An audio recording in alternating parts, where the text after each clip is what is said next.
One, two, three. Ya, Prof, ini ada hal yang menarik ya. Jadi selain insert, kita objektif aja, selain insert English course, Yep. kita dengar ada yang disebut sebagai UTS diploma. Foundation. Sorry, UTS Foundation. Yep. Yang itu syarat masuknya adalah beda dengan teman-teman. Kalau teman-teman ini kan hanya dites bahasa Inggris ya. Ya. Kalau itu berarti dia harus SMA kira-kira. Ya. SMA kelas berapa? Mungkin Prof bisa ceritain gitu. Ya. Ya, jadi kalau mulai masuk year 10, Nah. kan dia perlu 2 tahun lagi. Betul. Ya. Ya. Jadi dia harus ikut 2 tahun. Oke, ya. Setahunnya mungkin 8 bulan. Oh, Karena ya. ada libur summer kan. Ya, betul. Ya.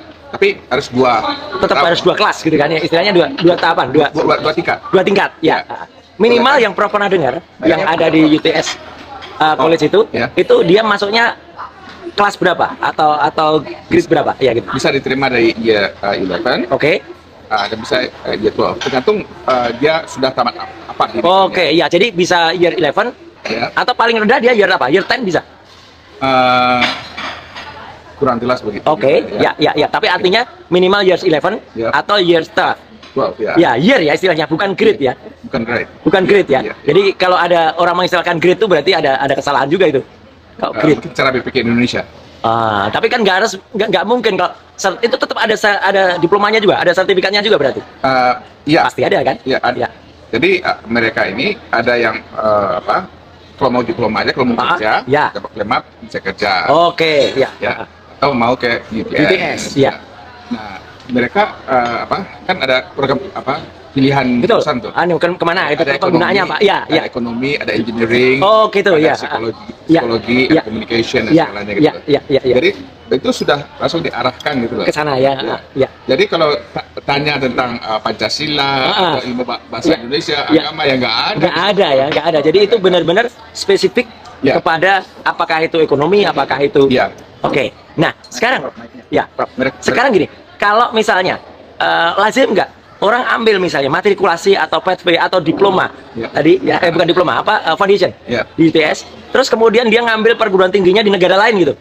Ya, nggak bisa. Ini kan khusus di tailor istilahnya, dirancang Tailor made untuk itu. untuk UTS. Oke. Kalau alasannya kan sama-sama kurikulum Cambridge, sama-sama negara persemakmuran gitu, antara Commonwealth gitu, antara Australia dan Singapura gitu, mungkin nggak kayak gitu. Nggak bisa. Iya ya. Malam saya search, Iya, baik. saya tanya khusus. Ya. Apakah tamatan Itu apa foundation? year 11 Oke. di Singapura bisa langsung Masuk, gitu. ya. Jawabannya aneh. Nggak bisa katanya. Baik. Ya. Tapi rupanya ada juga program yang mengizinkan untuk mulai UTS dari business. Oke, ya. Kalau itu pasti. Ya. Ya, Nah, jadi nah yang kurang jelas bagi saya itu sekarang kok ada program Cambridge International, Ya. AS, Oke. AS, Ya. A special, A level. Oh, ya. Nah, ini yang tuh? Mungkin juga ya. Ya, yang bisa untuk meneruskan dari high school. Oke. Belum selesai high school. Belum selesai school ya dia masuk ke. Tapi itu dari Australia kelihatannya. Oke, ya. Dan belum tentu juga kemudian itu terpakai untuk ke negara lain gitu kan. Iya, betul. Satu lagi juga itu program itu kan kalau kira-kira diperkirakan 20 tahun yang lalu gitu apakah mungkin sudah ada? Ini kan kita bicara dengan bayangan, dengan perspektif tahun 2006, Prof. Itu ya kurang jelas. Besok untuk wawancara kita. Oke, siap. Oke. Sekarang kita pakai itu yang kita ketahui sejauh ini. Sejauh ini. Siap. Besok kita ke lapangan. Oke, kita ke lapangan sama-sama. Ya. Baik, pemirsa. Jadi alhamdulillah kita sudah ada sedikit kemajuan lagi tentang referensi pengetahuan. Jadi jelas betul dari teman-teman semua. Ini adalah tentang pengetahuan tentang UTS Insert untuk Language Training Center. Semacam yang dulu disampaikan oleh Pak Ihsan Katonde. Dari Profesor, barusan kita dapat pengetahuan tentang yang namanya foundation. Nah, cuman foundation itu tetap di pikiran kita. Hal yang sangat tidak mungkin untuk kemudian dari suatu negara, ya lulus SMA negara tertentu, terus kemudian pindah ke negara lain, kemudian balik lagi masuk ke kampus negara tertentu juga, meskipun dikatakan itu ada kurikulum yang sama atau sama-sama negara Commonwealth. Baik, kita nanti akan tambah dengan pengetahuan setelah kita langsung in depth atau ke lapangan di UTS. Terima kasih. salam persahabatan, salam kompak, salam waras, salam kejujuran untuk Indonesia.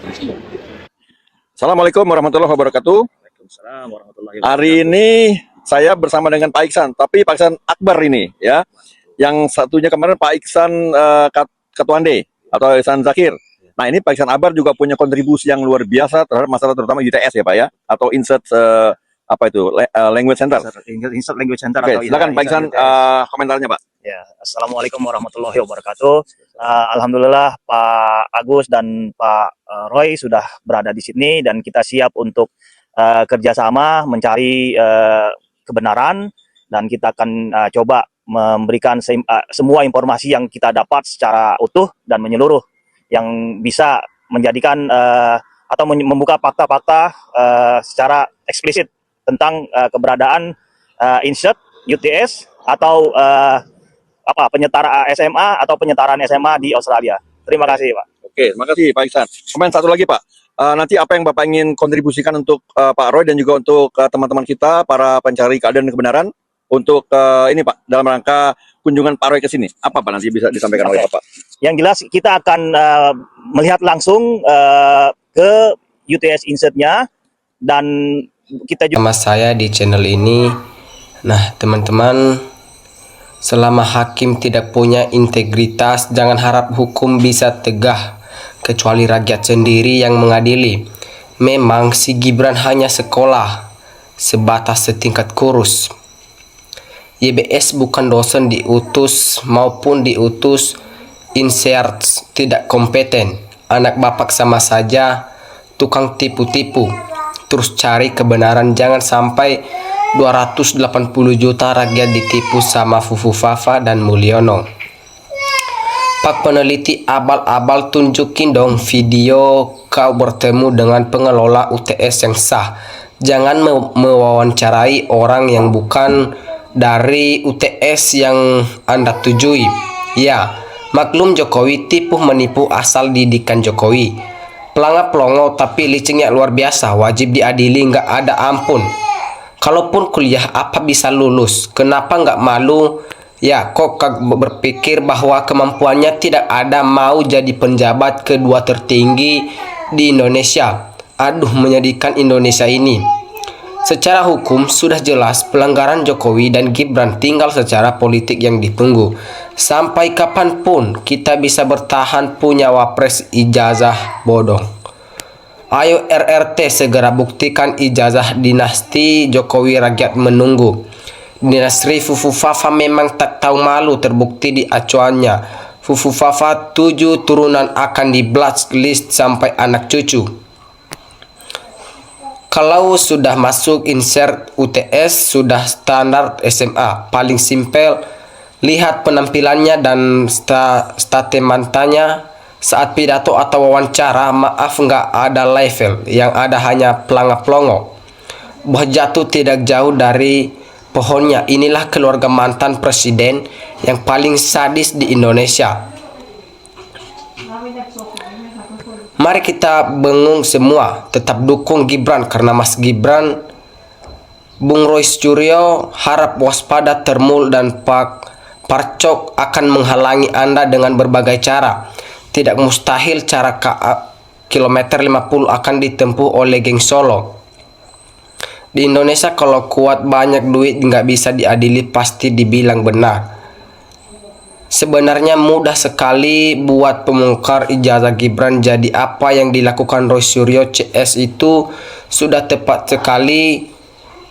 Datangi langsung ke UTS Australia dan bertanya langsung, itu baik. Yang salah dan nol on itu Menteri Pendidikan dan KPU karena tekanan Jokowi kaplok. Semua ini pasti salah di mata Termul PKI jahanan. Bapaknya sudah hilang urat malunya. Mau jadi apa ngeri kunaha. Gibran yang pasti tidak punya ijazah SMA sederajat. Ini tidak ada data, cuma katanya, cuman meyakinkan orang-orang dengan katanya. Bukti sudah cukup, tapi uang lebih kencang untuk menutupi semua kebohongan SMA. Kebohongan semangat tim Roy Suryo, CS, dan kawan-kawan. Kalau memang para jaksa dan hakim tidak bisa menegakkan hukum, mari kita rakyat Indonesia mengadili dengan benar-benar, membela kebenaran. Ya, pembawaan Mas Gibran sehari-hari sebenarnya cerminan kompetensi diri yang dimilikinya. Heran, banyak orang-orang pintar di negara ini cuman hanya bisa diakali oleh makhluk yang pendidiknya tidak jelas, yang bohong dan menyebar fitnah dan gaduh. Apa gak Royce Panci CS pekerjaan nyebar fitnah dan gaduh. Hebat, mantul sekali Bang Roy Suryo, didikannya open, rajin sehingga bisa ungkap banyak kejanggalan. Jokowi, Gibran, Bobi, Luhut, Pratikno, Rektor UGM, Termul, KPU sekarang sudah mulai stres, siap-siap masuk penjara. Semua itu sebagai bentuk konsekuensi atau perbuatannya. Papa sama anak sama pembohong, beraninya membohong rakyat, wajib diadili dan si Gibran harus dimakzulkan. Beda jauh kejujuran dosen di Australia vs UGM yang bukan cabang di JL Pramuka, UGM alias pecundang. Makanya rakyat memohon pada DPR Republik Indonesia untuk mazulkan Gibran. Semangat Pak Roy Suryo selalu menegakkan keadilan dan kebenaran. Hukum hanya tajam ke bawah, tumpul ke atas. Nah, kalau sudah begini, siapa yang berbohong kira-kira dan siapa yang harus dipidana? Mantul Bang Roy Suryo CS memang jujur apa adanya. Lihat Termul, buktikan Gibran benar-benar sekolah. Harus menjadi komitmen bersama semua anak bangsa bahwa kejujuran dan keadilan menjadi karakter dalam membangun negeri kita. Jangan merasa lelah, suarakan kebenaran. Ayo semua yang bersangkutan dengan terdakwa, jujurlah, jangan takut.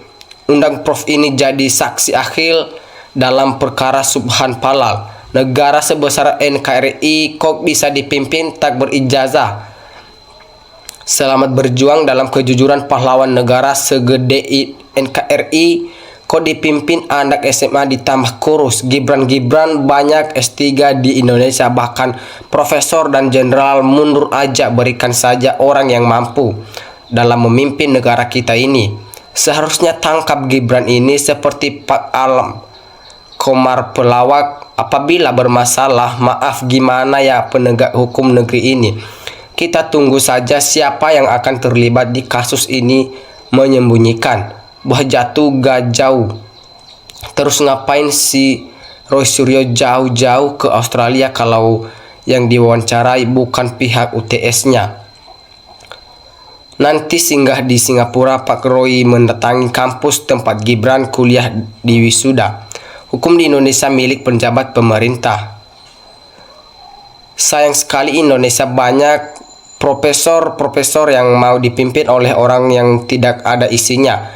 Mudah-mudahan mencintai Indonesia dan memiliki rasa malu setelah terungkap tentang ijazah palsu Joko Widodo. Harus ini tugas penegak hukum dan alat negara untuk menyelidiki, mencari data-data.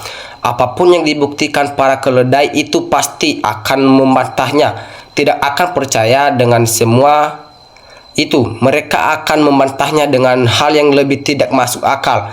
Mantap Bang Roy Suryo dan kawan-kawan. Tangkap gas, buktikan ijazah palsu Joko Widodo dan keluarganya. Rakyat lagi kelaparan. Dia malah bangun 200 ton, otak di mananya. Oke teman-teman, sekian pembahasan kita pada hari ini. Terima kasih.